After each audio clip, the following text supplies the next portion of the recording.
नवरात्राची समाप्ती झाली, पण नवरात्राच्या 9 दिवसांमध्ये कोल्हापूरच्या आई अंबाबाईची 9 दिवस वेगवेगळ्या रूपांमध्ये पूजा बांधण्यात आली होती. त्या सगळ्या रूपांचं दर्शन तुम्हाला या एकाच व्हिडिओमध्ये होणार आहे. पण त्याआधी चॅनलला सबस्क्राईब नक्की करा आणि आमच्या फेसबुक पेजलाही फॉलो करा. मित्रांनो, 15 ऑक्टोबर 2023 पासून नवरात्राची सुरुवात झाली होती. 15 ऑक्टोबरला होती नवरात्रीची पहिली माळ आणि आई अंबाबाईची या दिवशी सिंहासनारूढ पूजा बांधण्यात आली होती. आश्विन शुद्ध प्रतिपदेला अंबाबाई मंदिरामध्ये घटस्थापना करण्यात आली. तसंच आई अंबाबाईची सिंहासनाधीश्वरी या रूपात पूजा बांधण्यात आली होती. भगवतीच्या अनेक नावांपैकी एक हे ललिता सहस्रनामातील देवीचं नाव आहे. देवी ज्या आसनावर विराजमान आहे ते आसनच मुळात सृष्टीच्या उत्पत्ती, स्थिती आणि लयाचे कर्ते असणाऱ्या त्रिदेवांच्या आधाराने तयार झाला आहे. त्यामुळे जगदाद्य शक्ती अशी करवीर निवासिनी नवरात्रीच्या पहिल्या दिवशी सिंहासनावर विराजमान होऊन भक्तांना दर्शन देत होती. नवरात्रीची दुसरी माळ 16 ऑक्टोबरला होती आणि या दिवशी आई अंबाबाईची महागौरीच्या रूपामध्ये पूजा बांधण्यात आली. दुर्गेच्या 8व्या रूपाचं नाव महागौरी आहे. महागौरी पूर्णतः गौरवर्णाची आहे. पार्वती मातेने भगवान शिवशंकरांना प्रसन्न करून घेण्यासाठी कठोर तपश्चर्या केली होती. तिने प्रतिज्ञा केली होती की मी लग्न करीन तर शिवाशीच करीन आणि त्याशिवाय कुणाशीही करणार नाही. तिच्या कठोर तपश्चर्येमुळे तिचे संपूर्ण शरीर काळे पडले. पुढे तिच्या तपश्चर्येने प्रसन्न झालेल्या आणि संतुष्ट झालेल्या भगवान शिवशंकरांनी तिला गंगेचे पवित्र स्नान घडवले, जेणेकरून तिचे शरीर अत्यंत कांतिमान आणि गौरवर्णाचे झाले आणि तेव्हापासून तिचे नाव महागौरी असे पडले. महागौरीची भावमुद्रा अत्यंत प्रसन्न आणि शांत आहे. नवरात्रीची तिसरी माळ होती 17 ऑक्टोबरला आणि या दिवशी आई अंबाबाईची कामाक्षी देवीच्या रूपामध्ये पूजा बांधण्यात आली. तामिळनाडूमध्ये असणाऱ्या कांचीपुरम इथे श्री कामाक्षी देवीचे अत्यंत भव्य मंदिर आहे. हे शक्तिपीठ आहे. पुरातन काळापासून उपासनेसाठी हे मंदिर प्रसिद्ध आहे. माता सतीने जेव्हा आपल्या पित्यावर रागवून देहत्याग केला तेव्हा सतीचं अचेतन शरीर खांद्यावर घेऊन भगवान शिवशंकर भ्रमण करत फिरू लागले. तेव्हा इतर देव भयभीत झाले. तेव्हा श्री विष्णूंनी आपलं सुदर्शन चक्र सोडून सतीच्या शरीराचे भाग केले.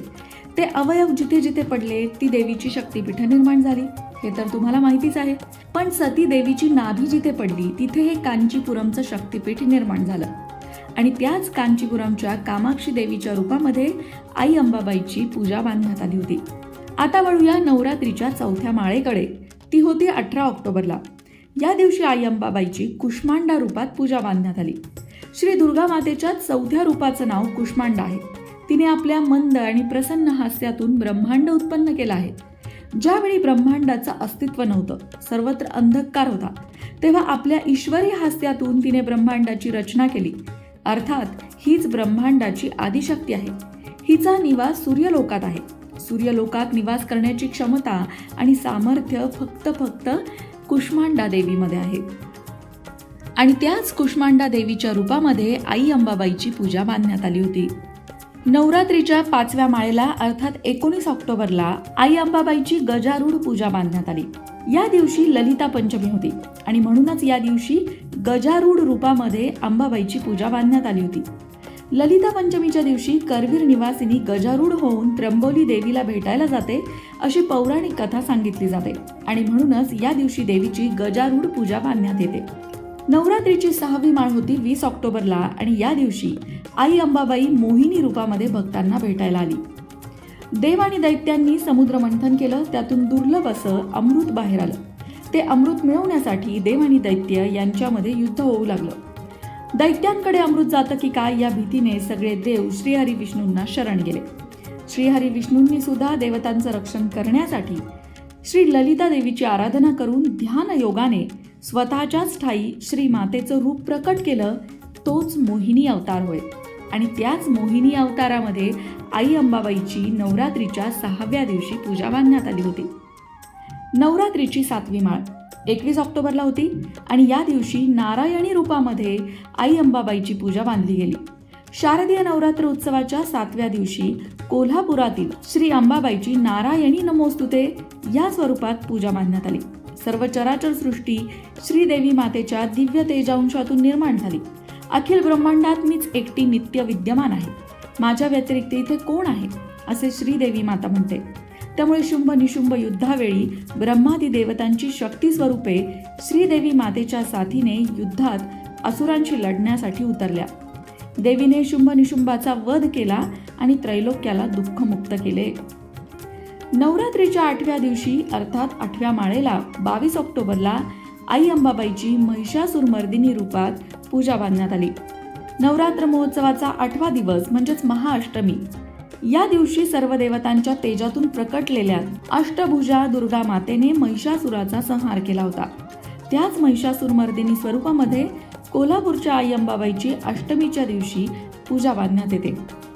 नवरात्रीच्या 9व्या माळेला अर्थात 23 ऑक्टोबरला आई अंबाबाई दक्षिणामूर्ती रूपामध्ये भक्तांच्या भेटीला आली होती. दक्षिणामूर्ती हे भगवान शिवशंकरांचं एक रूप आहे. भगवान शंकर वटवृक्षाच्या छायेखाली ललितासनात बसलेत. भगवान शंकरांचं हे रूप विद्याप्रदायक आणि ज्ञानदायक मानलं जातं. तर मंडळी, अशा प्रकारे नवरात्रीचे 9 दिवस आई अंबाबाईची वेगवेगळ्या रूपामध्ये पूजा मांडली जाते आणि आई अंबाबाई भक्तांच्या भेटीला वेगवेगळ्या रूपामध्ये येते. देवीच्या या प्रत्येक रूपाचं दर्शन घेताना भक्त अगदी भारावून जातात. मंदिरात 9 दिवस प्रचंड गर्दी पाहायला मिळते, कारण भक्तांना देवीच्या या प्रत्येक रूपाला आपल्या डोळ्यामध्ये साठवून घ्यायचं असतं. देवीची ही 9 रूपं एकाच व्हिडिओमध्ये लोकमत भक्ती चॅनल खास तुमच्यासाठी घेऊन आलंय. तुम्हाला घर बसल्या 9 रूपांचं देवीचं दर्शन या व्हिडिओतनं निश्चितच झालंय. इतरांनाही ते होऊ द्या, त्यासाठी व्हिडिओला शेअर नक्की करा.